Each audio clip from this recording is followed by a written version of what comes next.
फिर दिन हुआ,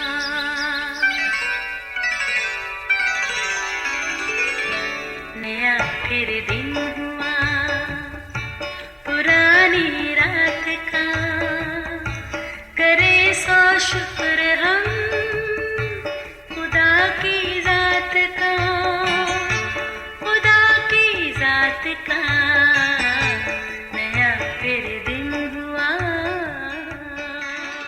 आज की आयत।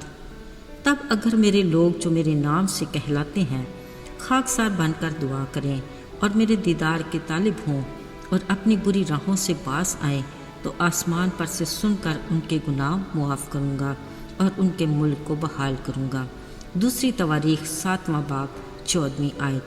अजीज़ों, हमारी ज़िंदगी में ऊंच नीच के मरहले आते ही रहते हैं, मगर यूँ चलते चलते अगर कोई ठोकर लग जाए तो इसकी कोई वजह ज़रूर होती है।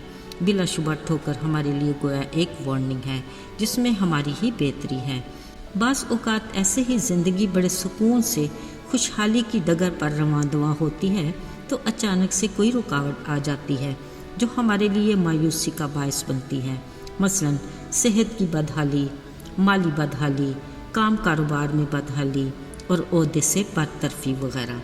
इन हालात की कोई वजह ज़रूर होती है। याद रहे, हम हर बार खुदा को बूंदे इल्ज़ाम नहीं ठहरा सकते। इसमें यकीनन हमारी कोताही, सुस्ती, गैर जिम्मेदारी भी शामिल होती है। और हाँ, बड़ी वजह अपने अकीदे से दूरी है जिसके बारे में हम इतनी संजीदगी से सोचते ही नहीं, बस अपनी किस्मत समझकर नाशुक्री करते और बुड़बुड़ाते रहते हैं।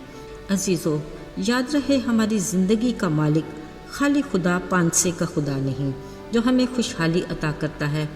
कभी बदहाली की कैफियत में लाकर हमें कुछ सिखाना भी चाहता है ताकि हमें आजमाए कि हम उसके साथ किस हद तक वफादार हैं।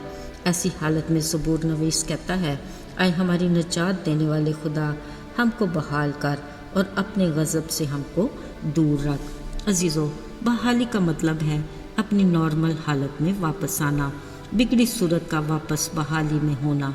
ये हमारे लिए खुशी के वो लम्हात और कैफियत है जो फ़कत खुदा के बड़े फजल से हमें मिल सकती है, जिसकी तस्दीक खुदा के ही कलाम से होती है कि वो जान को बहाल करता है। खुदा का बंदा अयूब बाइबल मुक़द्दस का ऐसा किरदार है जो सब्र, शुक्र और बर्दाश्त में हमारे लिए बेहतरीन मिसाल है। खुदावन ने खुद उसके बारे में फरमाया कि ज़मीन पर अयूब की मानद कामिल और आसपास आदमी जो खुदा से डरता और बदी से दूर रहता हो कोई भी नहीं। ये अबलीस के साथ खुदा का मुकालमा था, जिसके जवाब में अबलीस ने कहा, उसकी खुशहाली की वजह फ़कत तू है, पर अगर तू अपना हाथ बढ़ाकर उसे छुए तो देख के वो तेरी कैसी तकफीर करेगा। अजीज़ों, उसी वक्त से अयूब की बदहाली का दौर शुरू हुआ। यके बाद दीगरे उसकी औलाद, माल मवेशी, घर बार, हर शय तबाह और बर्बाद हो गई। ये होलनाक तबाही उसका कड़ा इम्तिहान था जिसमें वो खुदा के फजल से पूरा उतरा। ये सब कुछ सुनने के बाद उसने कहा, खुदावन ने दिया, खुदावन ने लिया, खुदावन का नाम मुबारक हो। फिर उसकी बदहाली का दूसरा दौर शुरू हुआ कि अयूब को तलवे से चांद तक दर्दनाक फोड़ों ने दुख दिया और वो अपने आप को खुजाने के लिए एक ठिकरा लेकर राख पर बैठ गया। ऐसे में उसकी बीवी ने उससे कहा, क्या अब भी तू अपनी रास्ते पर कायम रहेगा? खुदा की तकफीर कर और फिर मर जा। अजीज़ों, अपनी बदहाली के बदतरीन हालात में भी कलाम मुक़द्दस में लिखा है कि अयूब ने ना तो गुनाह किया और ना ही खुदा पर बेजा काम का ऐब लगाया। यकीनन उसका दिल ये ज़रूर कहता होगा कि आए खुदा, अपनी निजात की शादमानी मुझे फिर से अनायत कर और अपनी मुस्तैद रूह से मुझे संभाल। इन सब बातों के बावजूद वो अपने सब्र, बर्दाश्त और शुक्र के साथ खुदावंद में मजबूत रहा। फिर जब खुदा के हुजूर से उसके लिए ताज़गी और बहाली के दिन आए, उसकी भी मिसाल नहीं मिलती। खुदावंद के कलाम में लिखा है कि खुदा ने अयूब को इब्तदा की निस्बत ज़्यादा बरकत बख्शी। माल और दौलत, मुआशियों के अलावा खुदा ने उसे औलाद भी अता की। वो इस कदर बाबरकत हुआ कि ख़ुद भी 140 बरस तक जीता रहा और अपने बेटे और पोते चौथी पुश्त तक देखे। बिलाशुबा वो खुदा ही है जो अपने ईमानदार बंदों को बहाल करता है। अजीज़ों, यकीनन याद होगा कि इब्तदा में बनी नौ इंसान यानी आदम और हवा किस कदर खुशहाल थे। बदहाली का दौर उस वक़्त शुरू हुआ जब उन्होंने खुदा की नाफरमानी की। फिर नस्ल इंसानी में बदहाली बढ़ती ही रही। इस कैफियत से निकलने के लिए खुदा ने इंसान को आगाह किया और कहा, अगर मेरे लोग खाकसार बन कर दुआ करें और मेरे दीदार के तालिब हों और अपनी बुरी राहों से फिरें तो मैं आसमान पर से सुनकर उनके गुनाह मुआफ़ करूँगा और उनको बहाल करूँगा। अजीज़, यकीन हम में से हर कोई अपनी ज़िंदगी में अच्छे दिन देखना चाहता और बहाली का आरज़ूमंद और ताज़गी का उम्मीदवार है।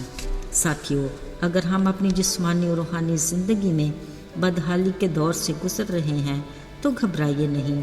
आइए मिलकर खुदा के हजूर खाकसारी से दुआ करें, अपनी ख़ताओं को मानें और अपने गुनाहों का इकरार करके तौबा करें और उसकी तरफ रजू लाएं।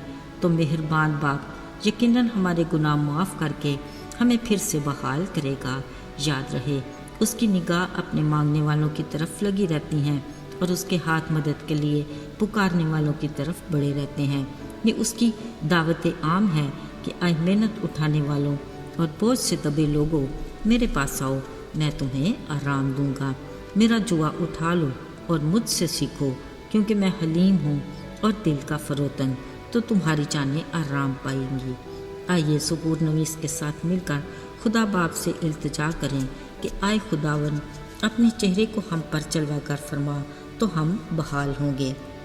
आइए दुआ करें। आए मेहरबान और रहीम बाप, रात भर की अच्छी पुरसुकून नींद और दिन की रोशनी के लिए हम तेरे शुक्रगुजार हैं। हमें कदम कदम पर तेरी ज़रूरत है। आज हम अपने उन अजीज़ों के लिए तुझसे इल्तिजा करते हैं जो किसी भी तरह की बदहाली का शिकार हैं। तू उन्हें बहाल कर और अपने हुजूर से उनके लिए ताज़गी के दिन ला। यीशु के नाम में आमीन।